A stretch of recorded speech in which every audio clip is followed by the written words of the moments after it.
Russian dictator Vladimir Putin's spokesman Dmitry Peskov has confirmed that a conversation between the Kremlin leader and U.S. President Donald Trump is indeed scheduled for Tuesday, March 18th. This is reported by Russian media. Yes, it is indeed so. Such a conversation is being prepared for Tuesday, the media quoted the press secretary as saying. At the same time, he refused to say what topics the two leaders will discuss. We never do this, we never get ahead of events. The conversation is indeed being prepared, but in our understanding, of course, the conversation between the two presidents is not subject to any discussion a priori, Peskov stressed. The era of the peace dividend in Europe, in which European countries cut defense spending and allocated funds for other needs, has come to an end, as U.S. President Donald Trump threatened to reduce American support for the continent, according to an analytical article in the Financial Times. It is specified that European leaders are now openly discussing the possibility of increasing defense spending in the coming decade from 2 to 3.5% of GDP, or even higher. Such indicators have not been seen on the continent since the late 1960s. According to the publication, with this level of spending in the period from 1995 to 2023, EU member states would have to allocate an additional $387 billion per year for defense. For years, Europe, thanks to low military spending and a long period of protection from the US, could afford one of the most generous social security systems for the elderly in the world. According to Eurostat, the share of social protection spending in the EU has increased from 36.6% in 1995 to 41.4% in the period before the coronavirus pandemic. Now, Europeans will have to reduce existing spending on social needs of the population or increase borrowing, which many capitals in EU countries will hardly be able to afford. The publication noted that Trump's rapprochement with Russian dictator Vladimir Putin and his threats to withdraw the United States from NATO have pushed Europe towards a more independent defense policy from America. According to Klaus Vistesen, an economist at the consulting company Pantheon Macroeconomics, progress on this issue is likely to be too slow, and the continent has a long road ahead, accompanied by a hasty and panicky transition. Europe has not had an armed force capable of confronting an equal adversary, probably since the 1970s and 1980s, when the defensive posture was constantly strengthened during the Cold War, he explained. For his part, Bruegel senior research fellow Guntram Wolf believes that Europe should approach the level of military spending of the 1980s. But this means that EU countries will have to make greater compromises in their public budgets. Experts believe that reducing public spending on pensions and healthcare will be a particularly difficult and painful task for Europeans. The fact is that Europe's population is the oldest compared to other continents. This means that social spending will increase, while incomes will fall as the working-age population shrinks.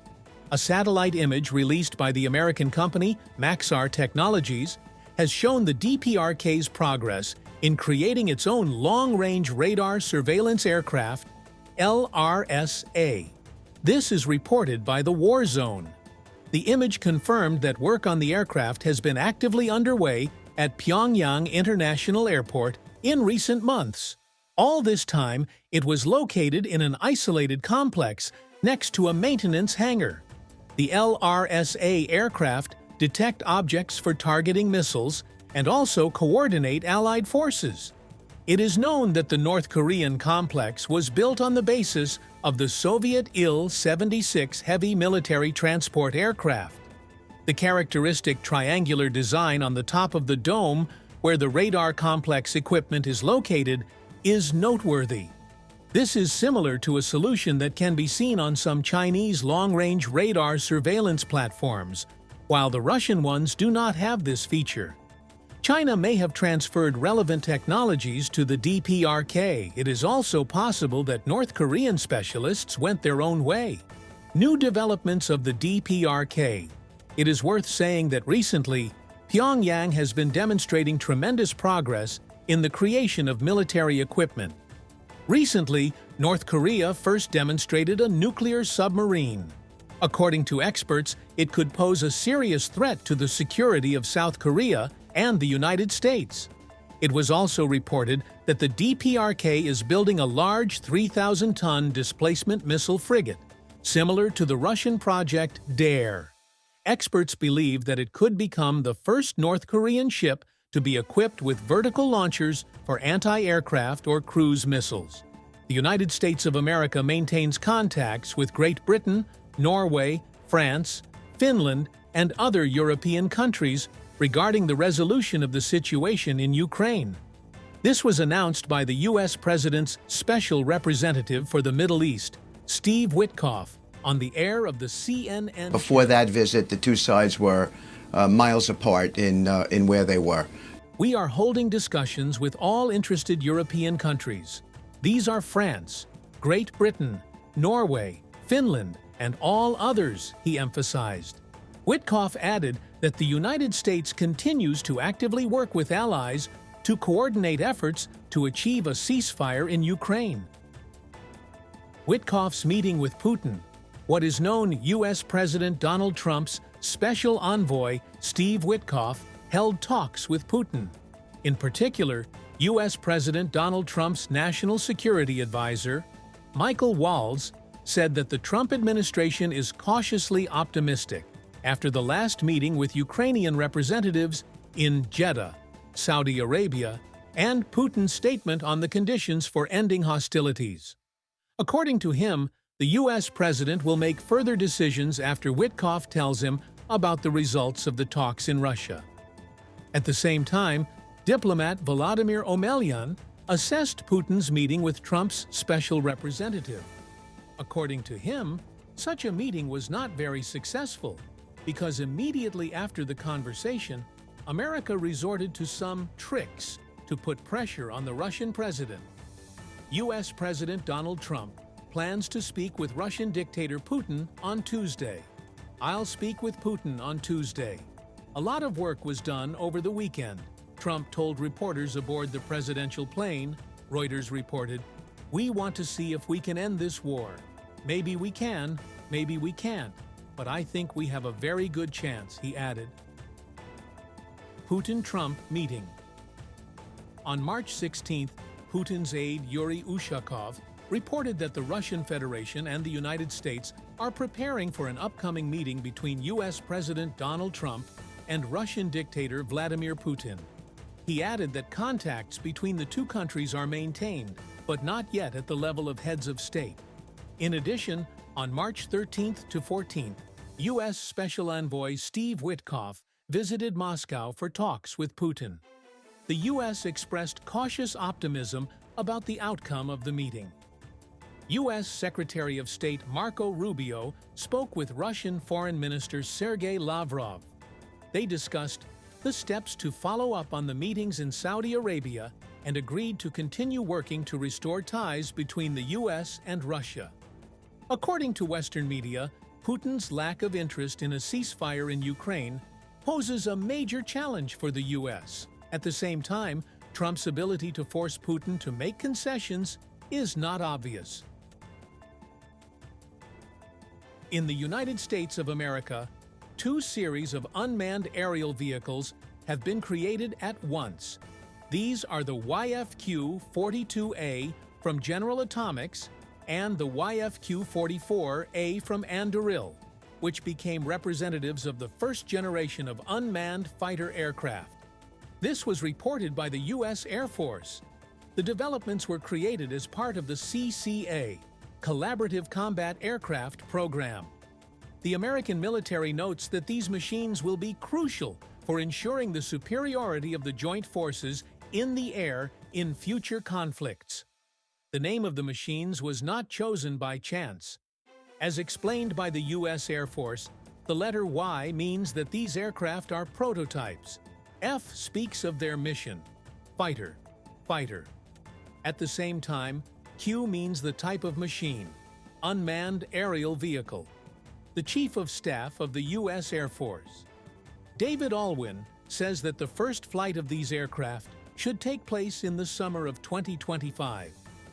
Maybe it's just symbolic, but we're telling the world that we're entering a new chapter in air warfare. This means joint combat aviation. This means human-machine interaction. We're developing these capabilities with a mission-first mindset, he stressed.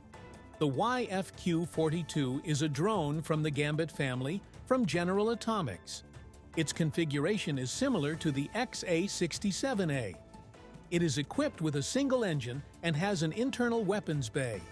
The company promised that the cost of development would be affordable to saturate the troops with a significant number of such drones. Anduril's YFQ-44 has the internal name Fury, and in general, it was first developed by Blue Force Technologies as an aggressor platform for training. Later, it was adapted to the requirements of the CCA, the authors add. Americans are not only suffering from a shortage of eggs. The country is currently experiencing a shortage of beef, writes The Economist. It is noted that the average price of a pound, 0.45 kilograms of ground beef, has increased from $3.90 in January 2020 to $5.60 now. The price increase is the result of high demand combined with limited supply. The American cattle herd became smaller due to insufficient investment a decade ago. Imports were supposed to save the situation and stop further price increases. However, U.S. President Donald Trump wants to introduce new high tariffs on agricultural imports. This will probably also apply to beef. Trump urged farmers to get ready to grow food for sale in the domestic market and have fun. According to the publication, restrictions will only increase prices, accelerate the sale of stocks, and slow down investment, which will hit the industry. Even if the new tariffs on agricultural products are not imposed, they may reintroduce a 25% tariff on imports from Canada and Mexico. And that could hit the market hard. For example, a cow may cross the border several times before it reaches your table. Often, calves are raised in Mexico, then fattened in the United States, and sent to Canada for slaughter, after which the meat returns to America. If the new tariffs are implemented, this scheme could collapse. In early February, it was reported that restaurants in the U.S. were the victims of a national egg shortage. At that time, prices jumped to $7 per pack. Billionaire Elon Musk, who heads the U.S. Department of Government Efficiency, accused former U.S. President Joe Biden of killing chickens against the backdrop of a serious egg shortage. Subscribe to the channel so you don't miss new exciting news from around the world, and good luck.